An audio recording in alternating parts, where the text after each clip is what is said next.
Dans le titre de l'actualité ce soir sur Canal 3 Bénin, la conversation citoyenne du mouvement Agir autrement pour l'avenir. Une conversation organisée ce week-end à Abomey. Il s'agit surtout d'une tribune de partage sur les projets, réformes, réalisation du régime du nouveau départ. L'activité a connu la présence d'un parterre de personnalités politico-administratives ainsi que celle des populations. Les initiateurs, eux, sont soutenus dans leur démarche par les boucliers de la rupture. Et nous aurons les détails avec Imet et Elena Moussou. Le président de la République a échangé ce week-end avec des producteurs agricoles du Nigeria et les échanges ont porté sur l'avenir du riz au Bénin et sur le continent.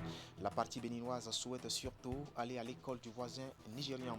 Une question d'échange d'expérience en partant bien sûr du modèle nigérian qui aux yeux de Patrice Talon a fait ses preuves dans la production du riz. On écoutera le chantre du nouveau départ dans ce journal. Et puis en fin de journal, nous reviendrons sur la table ronde entre universités, entreprises et décideurs. L'événement a pris fin en début de week-end à Cotonou. Les réflexions ont été axées sur le thème formation et employabilité au Bénin et dans la sous-région. À l'arrivée, plusieurs recommandations ont été formulées à l'endroit des gouvernants, nous dirons, Ouliata Sanossi et Henri Danti. Voilà pour le sommaire. Bien bonsoir et bienvenue à notre rendez-vous vespéral de l'actualité. Une session que nous allons commencer avec la conversation citoyenne qu'organise le mouvement Agir autrement pour l'avenir. Il s'agit d'une tribune d'échange sur les projets, réformes et réalisations du régime du nouveau départ. Celle de ce week-end a été animée dans la cité royale à Abomey et a connu la présence d'un parterre de personnalités politico-administratives ainsi que celle des populations. Les initiateurs, eux, sont soutenus dans leur démarche par les boucliers de la rupture. Voici les détails avec Imet et Elena Moussou. Si, par extraordinaire, on devait interrompre cette conversation en me disant « vous avez 1 minute pour parler parce qu'on veut passer à autre chose », je dirais nous sommes là aujourd'hui pour nous interroger sur ce qui a été accompli jusque-là. Ce rendez-vous se veut être un creuset de partage sur les réalisations du quinquennat du président Patrice Talon. L'initiative est portée par le mouvement Agir autrement pour l'avenir, soutenu par les boucliers de la rupture. Cet espace d'échange dénommé Causerie citoyenne a permis aux ministres, maires, députés et autres personnalités politiques présentes d'éclairer la lanterne des participants dans bien de domaines. Pour la présidentielle, notre constitution ne permet pas d'écrire que ce sont les partis politiques qui vont présenter le candidat à l'élection de la présidence. Mais comment on fait pour que les partis aient leur mot à dire? C'est ça le parrainage que nous avons institué. Pour dire, on ne peut pas dire que les partis présentent, mais nous allons écrire que les partis parrainent. Tour à tour à la tribune, les différents orateurs sont revenus sur le contexte, la nécessité et l'utilité des réformes engagées dans les domaines de l'investissement, de la coopération, de la politique et des microfinances. Les nouveautés apportées et leur impact ont surtout été mises en exergue. La vision du chef de l'État sur le sujet des microcrédits a été une vision très élaborée, très structurée. Dès le départ, il nous a dit « faites tout possible pour que les femmes puissent vraiment bénéficier du microcrédit ». Dans l'accès, déjà, il faut juste aller s'enrôler au niveau des systèmes financiers décentralisés. Les frais, je vous ai dit, ont été réduits. Le taux avant était de 8,5%, aujourd'hui c'est revu à 4%. Vous recevez directement le microcrédit, la somme dans votre téléphone. Et pour rembourser également, c'est par un code directement du téléphone. Cette causerie-là, à laquelle nous venons de participer, est teintée de défis. Nous leur avons expliqué le bien fondé des réformes et la réussite de tous les engagements du président Talon. Sur les différents projets de chef de l'État, les gens ont les yeux, ils ont vu que tout a été accompli. Ceux qui sont sceptiques, il faut les côtoyer, il faut aller vers eux pour leur expliquer le... D'ailleurs, on a déjà ce bar de buis pour cela avec les boucliers. C'est le concept sur lequel eux ils travaillent. M3A aussi, ils m'ont dit, nous on veut pousser les gens à venir voter. Et il y a plusieurs associations ici, plusieurs notables qui sont là, font la même chose. Nous sommes au courant, ils parlent aux gens, ils sensibilisent les gens. Restons dans cette dynamique-là. En mission sur le terrain depuis plusieurs semaines, les boucliers de la rupture ont saisi l'opportunité pour sensibiliser l'assistance à répondre favorablement à leur appel, celui de sortir massivement le 11 avril pour accomplir le devoir civique. Voilà une offensive lancée pour vulgariser les actions du chef de l'État. Toujours dans le département du Zou, les jeunes du parti Bloc républicain se sont retrouvés hier samedi à Boïcon pour échanger sur les moyens et stratégies à mettre en œuvre pour une forte participation des populations à la présidentielle d'avril 2021. La rencontre a connu la participation des délégués venus de toutes les communes du département, mais également des représentants du bureau politique national du parti. Nous allons retrouver ici Imet Hélène Amoussou pour les précisions. Réussit l'exploit de la mobilisation des électeurs pour le compte de la prochaine consultation électorale. À cet idéal, le parti du Cheval Blanc travaille depuis un moment sur le terrain. À Boïcon ce samedi, ils sont nombreux à répondre à l'appel de l'organisation des jeunes du Bloc républicain OJBR, section Zou. Aujourd'hui, au niveau de l'OJBR Zou, nous nous sommes retrouvés sous le regard bienveillant de nos autorités au niveau national pour échanger entre nos jeunes. Comment renforcer l'unité et la solidarité au sein des jeunes de l'organisation des jeunes du Parti Bloc républicain. Comment travailler ensemble et suivre les consignes que le bureau exécutif du parti nous donne. La présente journée de l'OJBR est une occasion pour toute la jeunesse du Zou de mieux s'enquérir des grandes réalisations du quinquennat. Elle permettra à nous jeunes, une fois retournés dans nos localités respectives, de lever des doutes et intoxications distillées par-ci et par-là. Cadres du parti, membres du bureau politique ainsi que la jeunesse se sont réunis dans l'objectif de définir les stratégies et moyens à mettre en œuvre pour une forte participation des populations à la présidentielle d'avril prochain. Première force politique dans le département du Zou à l'issue des dernières communales, le Bloc républicain entend convaincre ses militants et autres de la nécessité pour les citoyens qu'ils sont d'accomplir leur devoir civique. Cette journée de réflexion est initiée pour sensibiliser les participants qui à leur tour sont invités à porter le message au public. Plusieurs communications ont été présentées dans le but de bien éclairer l'assistance. Je voudrais simplement inviter nos jeunes à la témérité, à la bravoure, au courage, parce que les combats les plus difficiles seront nos cultures dans la Bible et qui ont été confiés aux jeunes ont toujours été gagnés. C'est vous qui avez fait notre département premier sur les 12 après les élections législatives et surtout les communales. C'est pour vous rappeler encore, de réitérer encore cet espoir-là durant les élections présidentielles prochaines que cette journée a été initiée pour vous ragaillardir. Votre regard doit se tourner vers l'avenir. Que les faits de l'histoire et les traditions pèsent moins à vos yeux que les perspectives futures. La jeunesse républicaine du Zou mérite toute notre attention. Des 12 départements, c'est encore l'OJBR Zou qui prend son rôle au sérieux en prenant le devant des choses à travers cette première journée de réflexion. Venus de toutes les communes, les participants aux assises ont aussi été appelés à œuvrer pour une élection présidentielle apaisée. Du département du Zou, rendons-nous dans celui du Mono, où les populations du village Tankonzongo, dans la commune de Lokossa, remercient le chef de l'État pour ses nombreuses actions en faveur du développement et de la paix. Une satisfaction exprimée à la faveur d'une rencontre organisée vendredi dernier à marge de la tournée de Geoffroy Akossou, membre du parti du Bloc républicain, dans la 18e circonscription électorale. Le compte rendu est signé Geoffroy Mentan et Florent Dehaut. À quelques semaines du jour J de la présidentielle au Bénin, Geoffroy Akossou, dit AKG, est ici en mission pour le maintien du climat de paix et la mobilisation des électeurs.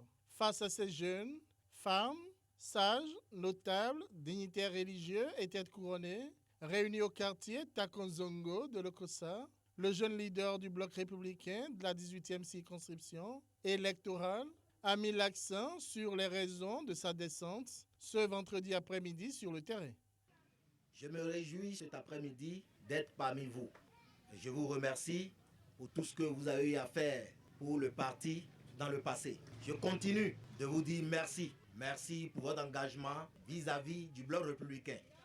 Les échanges qui ont suivi ont tourné autour du comportement à adopter en cette période électorale, de la nécessité pour chaque citoyen en âge de voter d'aller le jour du scrutin accomplir son devoir civique et du bilan du quinquennat qui s'achève. C'est du jamais vu au bout de disons 3 ans et demi, il a pu faire tout ce que nous avons constaté. Moi, je le dis et je le répète. Je n'ai pas dit que les autres chefs n'ont rien fait. Mais ce qu'on n'a pas pu faire en 60 ans, il a pris 3 ans pour révéler le Bénin. C'est à encourager, c'est à féliciter. Ce n'est pas donné à n'importe qui. Ce n'est pas facile. Il a presque touché à tous les secteurs. Si nous allons tout citer, nous ne pourrons pas quitter ici. Les habitants du quartier Takon, Zongo, en ont profité pour remercier le chef de l'État pour ses nombreuses actions en faveur du développement de la cité de l'Espérance, Lokossa. Zongo, encore Takon Zongo, un quartier historique et rempli d'histoire de la ville de Lokossa. Grâce au projet aspartage et d'extension de l'éclairage public, ce quartier est impacté par la construction de la voie qui quitte Tikome pour échouer devant l'hôtel Rama. Avec des accomptements et la construction des caniveaux pour le drainage de l'eau de pluie, cette voie a permis également l'éclairage public. Geoffroy Akosu, tout en remerciant ses hôtes pour leur alignement derrière le bloc républicain, les a exhortés à continuer à soutenir les actions du chef de l'État et à cultiver l'esprit de paix et de fraternité. Que la paix règne. Confions l'organisation de l'élection présidentielle à Dieu. Quand quelqu'un vous aide, il faut le remercier. Nous remercions donc le président Patrice Talon pour ses actions. Nous comptons sur lui pour faire plus le développement de Lokossa. Que Dieu fasse qu'il achève ce qu'il a commencé. Nous rendons grâce. Si vous voyez un peu, c'est un jour béni chez les musulmans. Vous voyez, et c'est en ce jour-là que nous demandons cette paix, cette santé pour vous. Qu'Allah vous assiste dans votre mission. Cette mission, Geoffroy Akosu l'a entamée depuis quelques semaines. Il va, dans les jours à venir, poursuivre son périple avec son bâton de pèlerin et ainsi sillonner tous les villages et quartiers de ville de la commune de Lokossa. Retour sur cette séance d'échange entre le chef de l'État et des producteurs agricoles du Nigeria. Il a été question de l'avenir du riz au Bénin et sur le continent. La partie béninoise souhaite surtout aller à l'école du voisin nigérian. Il s'agit donc d'un échange d'expérience en partant du modèle nigérian qui, aux yeux de Patrice Talon, a fait ses preuves dans la production du riz. Écoutons ici le chef de l'État après cette séance d'échange. L'incident récent de la fermeture des frontières nous donne l'occasion d'aller plus loin, au-delà des mots, au-delà des verbes, pour concrétiser cette intégration, afin que nos économies fonctionnent pour notre développement réel, nos économies fonctionnent pour notre intégration, nos économies fonctionnent pour notre épanouissement. Le Bénin est un pays producteur agricole. Le Nigeria aussi est un pays agricole, mais également une grosse puissance économique. Et le Bénin et le Nigeria peuvent se compléter, notamment dans le domaine agricole et dans le domaine risicole. C'est pour cela que nous avons décidé de nous appuyer sur l'expérience nigériane de développement de la production de riz pour satisfaire les besoins de nos populations béninoises, nigérianes et même africaines. Nous avons le potentiel.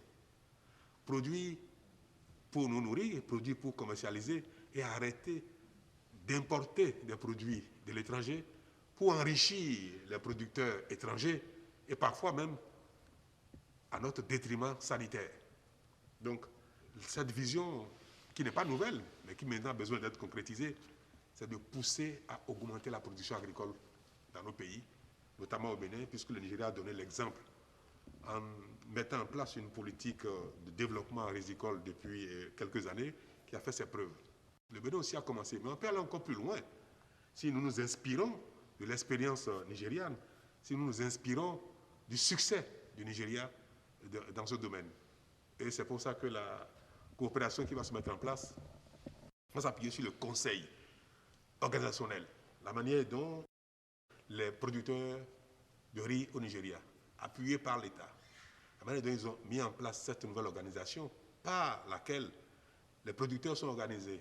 On leur fait du crédit, on leur fournit les intrants nécessaires. Ils produisent et les crédits sont récupérés et les recettes servent à leur développement, à leur épanouissement sur les réserves de devises. Donc, le Bénin veut développer également sa production rizicole en nous appuyant sur le modèle nigérian, de sorte que l'intégration par le riz soit une réalité. Voilà, Patrice Talon, sortir de cette séance d'échange avec des producteurs agricoles du Nigeria. Autre volet de l'actualité avec l'association béninoise des communes frontalières qui a tenu son deuxième congrès ordinaire les 25 et 26 février dernier. Les assises ont permis aux participants de faire le bilan des actions menées ces 5 dernières années par l'association. Ils ont aussi réfléchi sur les besoins et priorités des populations vivant dans ces localités en vue bien sûr d'améliorer leurs conditions de vie. Et au terme des travaux, le bureau exécutif de l'association a été renouvelé. Compte rendu, Imet Hélène Amosou et Georges Vaudonon. Le rendez-vous a réuni environ une quarantaine de participants. Ces derniers sont des maires des communes frontalières, représentants de l'Association nationale des communes du Bénin, ANCB, ainsi que des cadres de l'Agence béninoise de gestion intégrée des espaces frontaliers, ABJF. Pendant 48 heures, ils ont réfléchi sur des questions ayant trait à la vie des populations, de même qu'au développement solidaire et la défense des intérêts des localités, jouxtant les lignes frontières. Quand vous parcourez les 36 communes frontalières, vous verrez partout la présence de l'État. Vous verrez des écoles, des modules de classe, vous verrez des centres de santé, vous verrez les infrastructures marchandes, vous verrez les postes de sécurité, vous verrez comment est-ce que les groupements de femmes sont appuyés dans leurs activités génératrices de revenus. Et pour toutes ces infrastructures, vous verrez que c'est du ressort de la BGF avec ces enseignes qui sont toujours matérialisées sur ces infrastructures. Deuxième du genre, après celle de 2016, les assises sont inscrites au plan de travail annuel de la BJF. Elles répondent également aux exigences des tests qui régissent le fonctionnement de l'Association béninoise des communes frontalières, ABCF. L'organisation a été créée en 2014 en vue de fédérer les énergies. L'objectif est de faciliter l'entraide et la mise en œuvre de politiques d'aménagement, celles qui permettent aux localités frontalières de cesser d'être des marges territoriales où les besoins des populations sont insuffisamment pris en compte.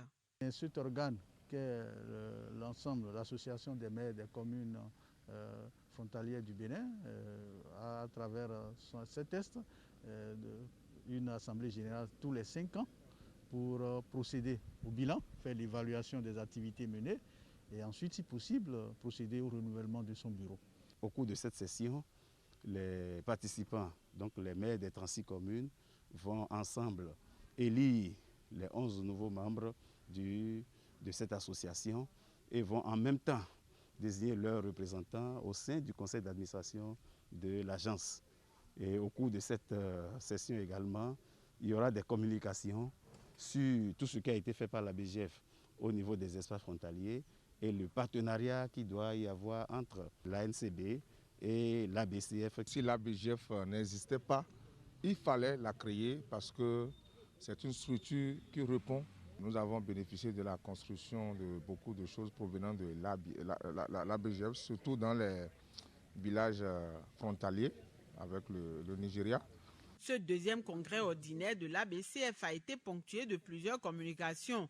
Au thème de la rencontre, le nouveau bureau exécutif a été installé. Il est composé de 11 membres et sera présidé par le maire de la commune de Pobé.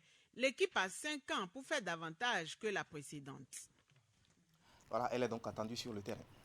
À Glodjibé, dans la commune d'Abomey-Calavi, des personnes, sinon les personnes affectées par le projet de construction de la zone économique spéciale, ont désormais le sourire. Elles ont reçu en début de week-end des chèques des mains des responsables de l'Agence nationale du domaine et du foncier. Cette opération d'expropriation vise surtout à accélérer les travaux de réalisation de ce projet lancé, il faut le dire, depuis le 5 février dernier. Voici les détails avec Ali Momouni et Rachidi Soubero. C'est la deuxième vague des personnes affectées par le projet de la zone économique spéciale de Glodjibé qui reçoivent ici leur chèque d'indemnisation. Ils sont 6 au total à s'être mis en règle vis-à-vis des dispositions préalables prises dans le cadre de la mise en œuvre de ce projet à caractère économique.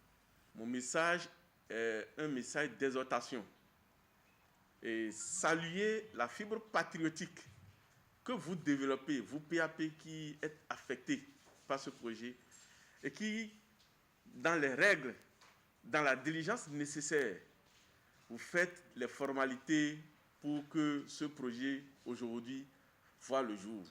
L'opération de dédommagement des personnes affectées par le projet de la zone économique spéciale de Glodjibé a démarré par les propriétaires des 20 premiers hectares exploités. Et au vu de l'évolution du chantier, l'Agence nationale du domaine et du foncier se lance sur les 380 hectares restants. Nous avons traité déjà 300 dossiers de PAP. Et lors du traitement de ces dossiers, nous avons constaté qu'il y en a un certain nombre qui sont irréguliers.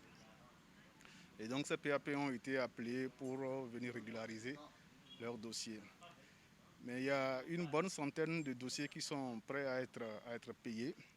Et donc les PAP viennent à poser leur signature pour marquer leur accord pour le montant d'indemnisation. Et ce n'est que suite à ça qu'on passe à l'établissement des chèques.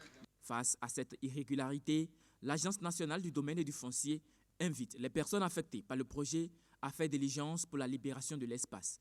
Notons que la zone économique spéciale de Glodjibé est lancée le 5 février 2021 et sera une source de création d'emplois au Bénin.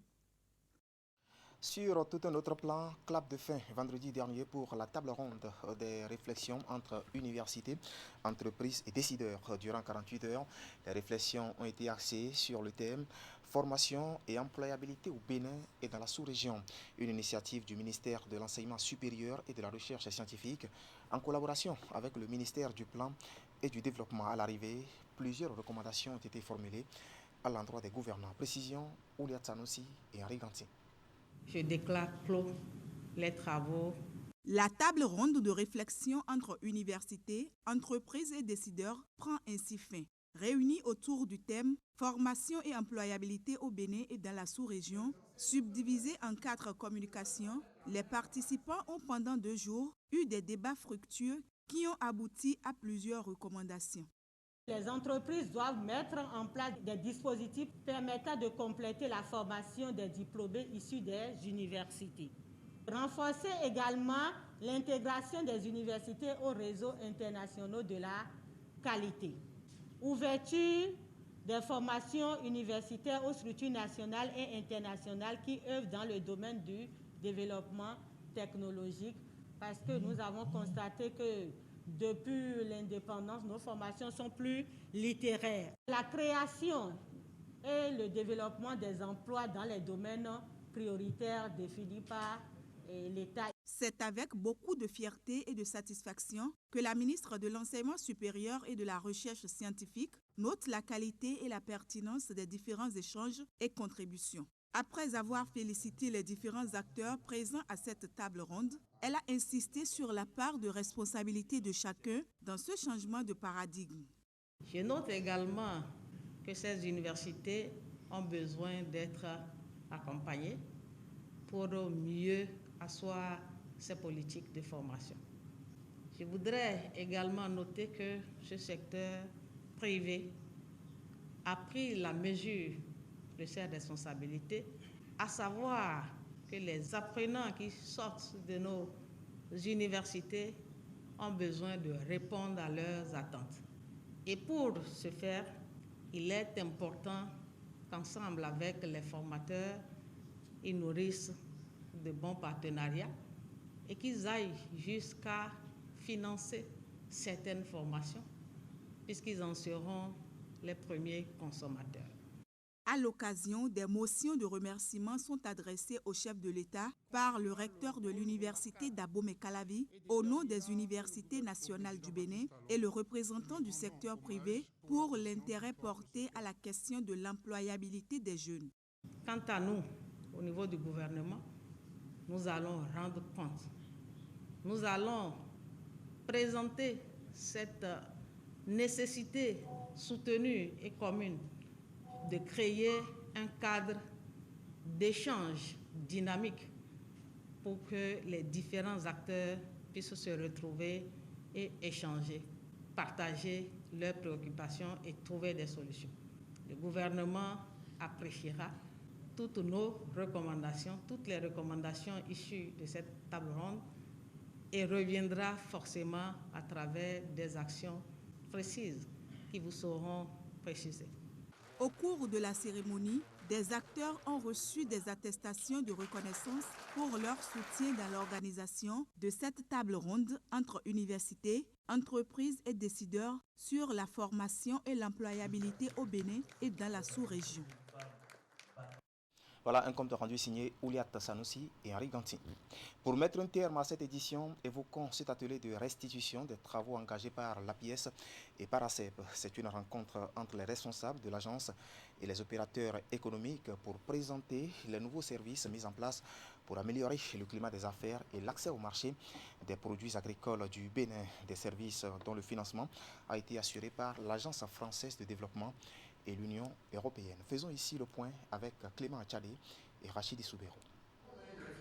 Face aux opérateurs économiques, le directeur général de l'Agence de promotion des investissements et des exportations restitue les travaux engagés par sa structure et le Paracep au profit des acteurs du secteur privé. Il s'agit des réformes visant le renforcement des acteurs du secteur privé, l'amélioration du climat des affaires et l'accès au marché de certains produits agricoles du Bénin. À cet effet, Laurent Gangbès et ses collaborateurs avec les représentants du Paracep ont présenté les nouveaux services que met en place l'APIES pour faciliter le business aux entrepreneurs et surtout accroître le nombre d'emplois. La rencontre d'aujourd'hui avait pour objectif de tout simplement présenter aux acteurs du secteur privé les nouveaux outils que l'APIEX met en place pour faciliter la relation entre l'APIEX et les opérateurs d'une part, et deuxièmement, nous avons mis en place en fait un outil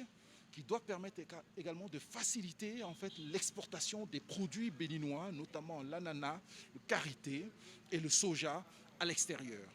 Et conformément à la stratégie du gouvernement qui veut transformer structurellement l'économie, l'APIES, soutenue par l'AFD, l'Union européenne et d'autres partenaires, met en place ces nouveaux services au profit des entreprises.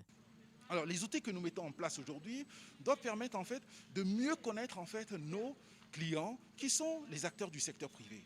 Le fait de mieux les connaître va nous permettre en fait de leur délivrer un service de meilleure qualité.